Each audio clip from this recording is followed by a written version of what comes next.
Sunlight filtered through my kitchen window one spring morning, catching the edge of a handwritten note tucked into a bouquet of wildflowers on the doorstep. For the lady who waters the roses, thank you for the smiles.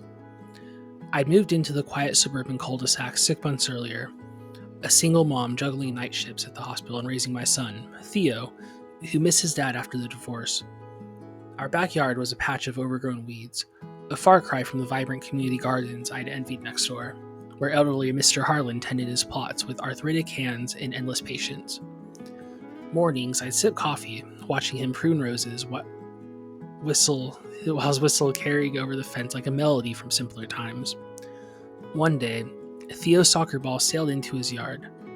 Instead of scolding, Harlan tossed it back with a grin and an invitation. Come see the tomatoes. That sparked it. Theo's wide eyes at the rainbow chard.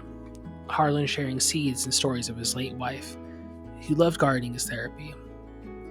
Soon we were knee-deep in soil, my calloused nurse hands learning to coax life from dirt, laughter echoing as Theo helped with muddy enthusiasm. Harlan never pried about my struggles, the late bills, Theo's school anxieties, but his garden became our sanctuary. He'd leave baskets of zucchini on the porch with notes with tips. Patience grows the sweetest fruit. Whispers in the neighborhood painted him as reclusive, but up close, he was a quiet force, hosting block barbecues where kids planted sunflowers and adults swapped recipes. When my car broke down before a shift, he drove me. No questions, just pay it forward. Theo started calling him Grandpa H, drawing pictures of us all harvesting together, the bond mending holes in our little family.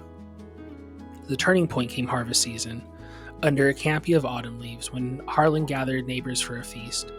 Tables grown with his produce, pies, salads, jams, and he dedicated it to new roots. Turns out he'd been watching my quiet perseverance, the way I waved to lonely folks or shared ships with coworkers. In a heartfelt toast, he revealed a community fund he'd quietly seeded with garden sale proceeds, enough to cover Theo's tuition and my certification classes. You've bloomed here, he said, eyes twinkling. Tears flowed freely.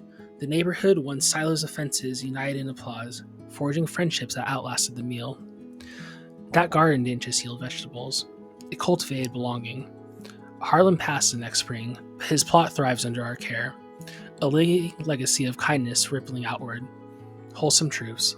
One person's patience can till the soil for many hearts, turning strangers into family, one seed